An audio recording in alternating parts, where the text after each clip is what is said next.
가게의 주인은 신이었습니다.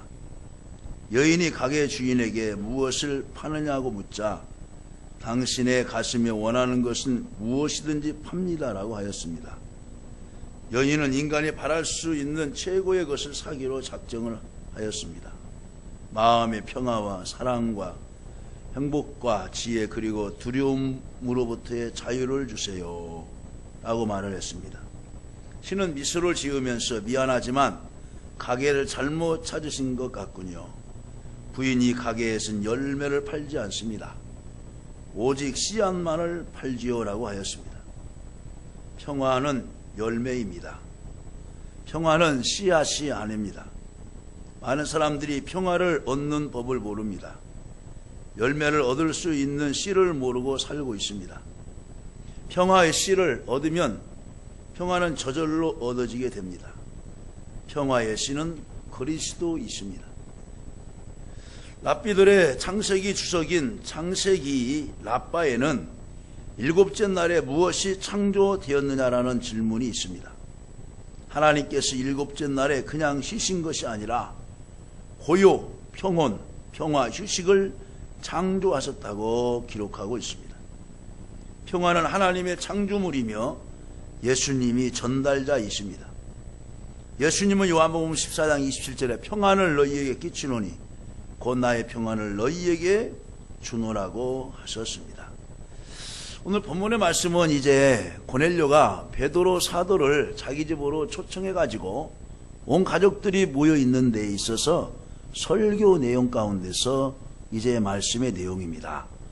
만유의 주 되신 예수 그리스도로 말미암아 화평의 복음을 전하사 이스라엘 자손에게 보내신 말씀, 또 요한이 그 세례를 반포한 후 갈릴리에서 시작하여 온 유대에 두루 전파된 그것을 너희도 알거니와 이 자리에 모이는 그 이제 고넬료의 초청으로 모였던 그 사람도 알거니와 하나님이 나사렛 예수에게 성령과 능력을 기름 붓듯 하셨으며 그분이 이 두루 다니시고 선한 일을 행하시고 마귀에게 눌린 모든 사람을 고치셨으니 하나님이 함께 하셨습니다라고 이렇게 말씀을 합니다. 그래서 36절 말씀에 보면은 오늘 화평의 복음에 대해서 말씀을 하는데요. 화평의 복음은 바로 예수 그리스도로 말미암았습니다. 서두에서도 말씀한 것처럼 바로 평화의 열매는 씨앗이 있어야 되는 것처럼 예수 그리스도가 씨앗이 되어서 하늘의 밀이 땅에 떨어져 죽음으로 인하여서 많은 사람에게 평화와 화평을 갖게 되는 것입니다. 베드로는 예수 그리스도의 복음의 핵심이 평화라고 화평이라고 강조합니다. 이 평화는 하나님과 인간 사이의 화해를 뜻합니다. 하나님과 인간의 화해가 있어야 인간에게는 참 평화가 있는 것입니다. 심판자와 죄인은 화해될 수 없습니다. 그런데 예수님이 오셔서 막힌 담을 몸으로 허시고 제물로 허시고 하나님과 인간이 다시 하나가 되게 하셨습니다. 관계를 회복시켜 주셨습니다. 죄는 장벽입니다. 죄는 하나님과 인간을 분리되게 하는 것입니다. 사람이 하나님의 얼굴을 피하려고 숨게 만들었습니다. 하나님의 말씀을 듣고 하나님을 보지 못하게 만듭니다. 그리고 하나님과 인간의 관계 상실 속에 살게 되었는데 바로 중간에 막힌 담을 허시 내게자로 오신 분이 바로 예수 그리스도이십니다. 냉정시대의 상징인 베를린 장벽이 있었다가 무너졌죠. 1961년 8월 13일에 동독에서 쌓기 시작한 장벽은 1989년에 무너졌습니다.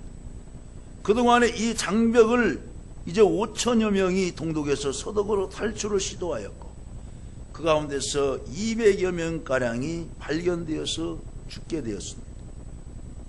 베를린 장벽의 붕괴는 공식 연도는 1989년 11월 9일이지만 장벽을 철거하기 시작한 것은 1990년 6월 13일입니다. 바로 서독과 동독의 통일은 1990년 10월 3일로 정해졌던 것입니다. 장벽은 구시대, 냉정시대의 표상이며 이념의 상징이었습니다. 그런데 이것이 무너지면서 바로 동독과 서독은 화해로 화평 무드로 가게 되었고, 지금 하나의 바로 독일이라는 한 나라가 된 것입니다.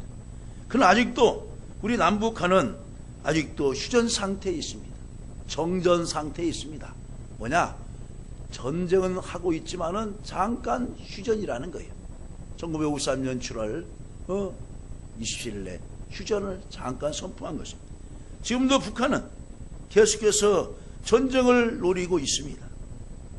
우리는 바로 하나님께 기도함으로 우리의 평화를 지켜야 될 줄로 믿습니다. 아멘.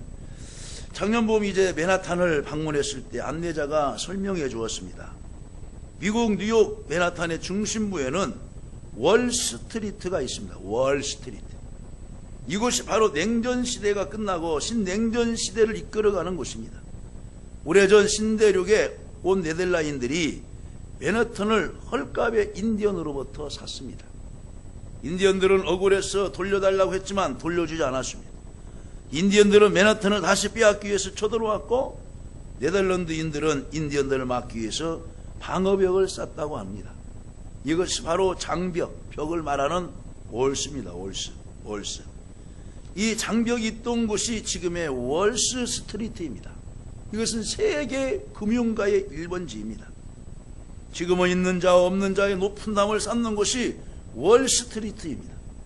2008년 미국발 금융위기도 바로 이곳에서 시작되어 있는 자와 없는 자를 나누어 놓고 말았습니다. 그때 서민들이 피켓을 들고 와서 시위하던 장면이 지금도 생생합니다. 예수님께서 이 땅에 오셔서 벽을 허무는 일을 하셨습니다. 예수님의 탄생은 평화의 선언입니다. 누가복음 2장 14절에 보면 지극히 높은 곳에서는 하나님께 영광이요, 땅에서는 하나님이 기뻐하신 사람들 중에 평화로다라고 평화를 선포했습니다. 바로 예수님의 말씀은 평안을 우리에게 주시는 것입니다. 로마서 5장 10절에서도 곧 우리가 원수 되었을 때에 그의 아들의 죽으심으로 말미암아 하나님과 화목되게 하셨은즉 화목하게 된 자로서 더욱 그의 살아나심으로 말미암아 구원을 받은 것이니라 말씀합니다. 바로 예수 그리스도가 바로 화평의 화목의 복음이신 것입니다. 두 번째로 화평의 복음은 이스라엘 자손에게 주신 말씀이라 그랬습니다. 36절 하반절 말씀 보면 이스라엘 자손들에게 보내신 말씀 그랬습니다. 그때 이스라엘 사람들은 유대교를 믿었어요. 모세의 율법을 중시하고 바로 십계명을 중시해서 모세의 오경을 믿었던 그들입니다. 그런데 이들에게 바로 이제 메시아를 보내주셔서 바로 구원의 복음을 활짝 열어주셨어요. 근데 그들이 받아들이질 않았어요. 그러자 이 복음이 이제 유럽을 거쳐서 아시아로 바로 우리나라에게 온 것입니다. 예수님께서 우리를 위하여 생명을 드려주신 것이 바로 기쁨의 소식입니다. 그런데 이 귀한 복음을 값없이 아무에게나 줄 수 있겠습니까? 절대 그렇게는 할 수 없습니다. 성경에서는 주님께서는 주님의 팔, 주의 편팔이란 말이 여러 번 나오는데 하나님의 구원팔이란 말을 들어보셨습니까? 성경에 하나님의 구원팔이란 말은 없지만 하나님의 구원팔이 있습니다. 우리말에 팔은 안으로 굽는다는 말이죠. 그 정도로 택한 성민을 사랑하신다는 것입니다. 하나님의 팔도 자세히 보면 안으로 굽습니다. 하나님은 이스라엘을 지나치게 사랑하십니다. 그래서 사람 어머니가 자녀를 낳았을 때 말한 것처럼 내가 그들을 낳았다. 내가 너를 낳았다. 오늘 내가 나의 아들이 되었다. 라고 하는 말을 많이 사용합니다. 그래서 너를 사랑하노라. 너는 내 아들이라 나는 그런 복음성과 가사도 있습니다. 그런데 애굽은 그냥 하나님이 싫어합니다. 블레셋은 편을 들지 않습니다. 골리앗이 다윗보다 훨씬 강하고 싸움도 잘하는데 다윗에게 지게 하십니다. 그 외에 바벨론, 아수르, 암몬, 모압, 에돔 등 이스라엘 변방의 나라들 보세요. 하나님이 그들을 다 죗값으로 하나님이 멸망시키고 말았던 것입니다. 왜 그럴까요? 그들이 하나님을 모르기 때문에 그렇습니다. 하나님은 잘못을 할 때 즉시 때리지 않습니다. 하나님은 시간을 주십니다. 회개할 기회도 주십니다. 인내하시다가 그때서야 하나님께서 채찍을 들으시는 것입니다. 여러분, 10가지의 재앙도 처음에는 약하게 하셨다가 기회를 주시는 거예요. 그런데도 파라오 왕이 주의 백성을 안 보냅니다. 약속을 해놓고 뒤로 돌아서는 또 변질해요. 이것이 9번 이상 하니까 이제는 애굽의 첫 짐승의 새끼들과 첫 장자의 새끼들을 다 하나님이 치시고 마는 것입니다. 여러분, 이방 사람들만 그렇습니까? 그렇지 아니에요. 이스라엘 백성들에게도 하나님께서 참으시다가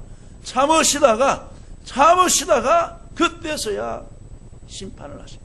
사사기 시대 때도 그랬죠. 여러분, 요나를 통하여서 니느웨를 구원했을 때 하나님께서 기회를 주잖아요. 40일간을 외치도록 하면서. 그러나 그들의 죄악이 하나님 앞에 상달되다 보니 이제 다음 기회 때는 이제 하나님께서 이제 듣지 않으십니다. 마태복음 7장 9절에는 너희 중에 누가 아들이 떡을 달라 하면 돌을 주며 생선을 달라 하면 뱀을 줄 사람이 있겠느냐 그러죠. 요즘에는 돌을 주고 뱀을 주는 아버지 어머니가 있습니까? 없죠. 다 자식들에게 좋은 것을 주려고 해요. 그러나 그 주는 방법이 이 천천만별입니다. 그냥 돈을만 주는 것이 잘 주는 것이 아니에요. 고생을 하면서도 바르게 살아가는 방법을 가르쳐 주는 것이 그때는 쓴 것 같지만은, 그때는 눈물 흘리고 부모님이 섭섭한 것 같지만은 나중에는 나에게 참 좋은 것을 가르쳐 주었다라고 말씀하는 자손이 있습니다. 그러면 누가 이스라엘 자손입니까? 예수를 믿는 거룩한 백성이 된 자들이 지금의 이스라엘 자손인 줄로 믿으시기를 간절히 바랍니다. 바로 화평의 복음을 지금의 이스라엘 자손, 예수 믿고 구원받는 우리에게 바로 선물로 화평의 복음을 자손들에게 주신 것입니다. 옛날에는 아브라함의 자손들만 이스라엘 자손이라고 그들은 자부와 긍지를 가졌어요. 이제는 예수 그리스도를 말미암아 구원을 받은 자들은 다 하나님의 자녀들이고 성면인 줄로 믿으시기를 간절히 바랍니다. 바로 이 화평의 복음은 이들에게 주신 복음이에요. 회개하고 구원받는 우리는 영적 이스라엘 자손이며 하나님의 자녀가 된 것입니다. 옆 사람 인사합시다. 하나님의 자녀가 되었습니다. 하나님의 자녀가 되었습니다. 네, 화평의 복음, 우리가 하나님의 자녀가 되었습니다. 다음에 세 번째로 화평의 복음의 구체적인 내용이 무엇인지 봅니다. 38절에 이런 말이 있어요. 그가 두루다니시며 그랬죠? 선한 일을 행하시고 마귀에게 눌린 모든 사람을 고치셨으니 이는 하나님이 함께 하셨습니다. 하나님이 함께 하셨습니다. 화평의 복음은 선한 일을 하도록 만들어가는 것입니다. 분리 있는 곳에 화목을 주세요. 시기하고 질투 있는 곳에 사랑을 주시는 거예요. 사랑을. 마귀에게 눌린 사람을 고치는 역할을 합니다. 고치는 역할. 조금 전에 동영상 들어보니까 신천지가 성경적이다고 그 외치는 그 여자 목소리 있잖아요. 그게 다른 영이 들어가면은 이만희를 하나님으로 알기 때문에 신천지가 지금 이 세상에 지구상의 하늘이라고 그래요. 여러분, 14만 4천이 되면은 신일 합의되어서 이제 영생 불사한다고 하는 것이 그들의 거짓된 교리입니다. 거짓된 교리. 마귀는 절대로 사람으로 하여금 화평하게 하지 않습니다. 화평하게 하지 않아요. 오히려 화평을 깨는 방해 노릇을 합니다. 방해 노릇을 하잖아요. 응? 방해 노릇을. 물론 이 시대에 그 하나님의 교회, 안상홍 하나님의 교회도 우리들이 대적해야 할 이단입니다. 근데 그들은 이렇게까지 교회 앞에서 와까지 그렇게 거리에서 사인회를 하면서 이렇게까지는 안 해요. 그냥 뭐 예수님이 아직 안 왔다 보면서 우리는 그래서 안식일을 지킨다 하면서 이렇게까지 교회 앞에서까지 막 하면서까지를 그들은 그렇게 하지 않아요. 근데 또 이제 한국 교회에서 문제될 수 있는 이단이 또 하나님의 교회 안상홍 하나님의 교회입니다. 이들 세력도 많이 커갔습니다. 이사야서 48장 18절에는 내가 나의 명령에 주의하였더라면 내 평강이 강과 같았겠고 말을 합니다. 우리가 하나님 말씀대로 순종하며 하나님 말씀대로 살아갈 때는 그 사람에게 어떻게 하나님이 평강이 강같이 흐른다는 거예요. 그래서 내게 강같은 평화, 내게 강같은 평화 그러잖아요. 내게 강같은 평화, 내게 강같은 평화. 응? 하나님이 우리에게 강같은 평화를 주실 때 우리 마음이 평화를 누릴 수가 있는 줄로 믿으시기를 간절히 바랍니다. 하나님의 말씀에 항상 주의하여 살면 하나님의 평강을 주시겠다는 것입니다. 하나님의 말씀대로만 살면 평강은 따라옵니다. 예수님께서 말씀하셨잖아요. 내가 너희에게 평안을 끼치노니 나의 평안을 너희에게 주노라. 내가 너희에게 주는 것은 세상이 주는 것 같지 아니하니 너희는 마음에 근심하지도 말고 염려하지도 말라 말하고 있습니다. 가이사라의 백부장인 고넬료는 베드로 사도를 청하여서 하나님의 말씀을 들었습니다. 이방인의 집에 가서 말씀을 전하였습니다. 베드로가 전한 말씀의 핵심이 무엇입니까? 바로 예수님이 화평의 복음이라는 것입니다. 그 결과 복음의 결과는 성령 강림으로 내려졌습니다. 이 장면을 학자들은 가이사라의 오순절이라고 말합니다. 이 가이사라 바로 고넬료 집에 이제 말씀 듣다가 내린 성령이 바로 이제 가이사라의 성령 강림이라까지 말을 합니다. 가이사라의 오순절이라고 부릅니다. 오순절 마가다락방에 성령이 강림하셨듯이 가이사랴 고넬료 집에 성령이 강림하신 것입니다. 복음은 성령을 강림하게 합니다. 성령은 모든 화평하지 못하게 하는 것들을 태웁니다. 우리 마음속에 미움과 시기와 질투와 분노, 이것이 화평의 복음이 들어가도록 성령께서 길을 열어주신 후에는 그것을 다 태우는 역사가 있는 줄로 믿습니다. 그래서 성령은 우리로 하여금 화평하게 만듭니다. 그래서 성령의 열매 가운데는 사랑과 화평과 있잖아요. 사랑과 화평과 희락과 성령의 열매는 화평으로 나타나는 거예요. 성령의 열매는. 그래서 성령은 씨앗이에요. 씨앗. 그래서 씨앗이 자라서 열매가 맺혀지잖아요. 그래서 바로 이제 이 화평이 열매로 맺혀지는 거예요. 그러면 다른 것 해보세요. 악한 사단이 들어가면 단 악한 열매가 맺혀지죠. 악한 열매가 맺혀지는 거예요. 여러분, 나쁜 씨앗이 그쪽에 이제 떨어졌어요. 그러면 그 씨앗은 뭐냐면 이제 지금 이제 모내기하고 한참 순이 올라왔더라고요. 나중에 피가 올라오잖아요. 피씨가 떨어지면은.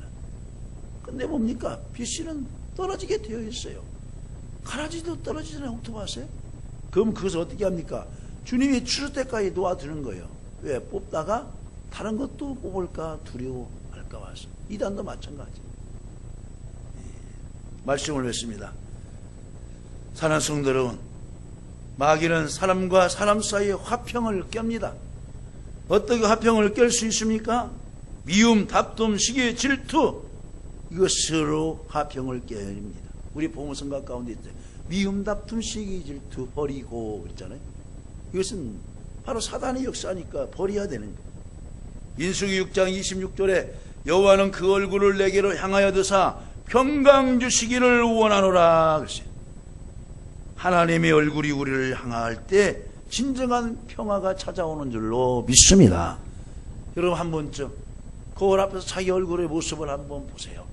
지금 내 얼굴이 화평하고 온화한 모습인가? 그렇지 않냐고 울퉁불퉁한 모습인가? 얼굴을 보면 잘 나타나요. 아무리 화장을 가려도 나타납니다. 나타나요. 하나님의 얼굴이 우리를 향할 때 진정한 평강을 하나님이 주십니다. 화평의 복음은 영적 이스라엘 백성에게 주신 은사, 즉 은혜의 선물입니다. 한 주간도 하나님께 주신 바로 평화의 복음, 화평의 복음을 가지고 화평케 하는 자는 복이 있나니 저희가 하나님이 아들이라 일컬음을 받을 것이며. 아들이라 뭐예요? 후사를 받겠다는 거예요. 하나님 나라로 기업을 하나님이 주시겠다는 거예요. 기업을 주시겠다. 여러분 한 주간도 화평의 복음으로 마음의 평안을 누리시고 모든 사람들에게 평화를 선물로 주시기를 주님의 이름으로 간절히 축원합니다.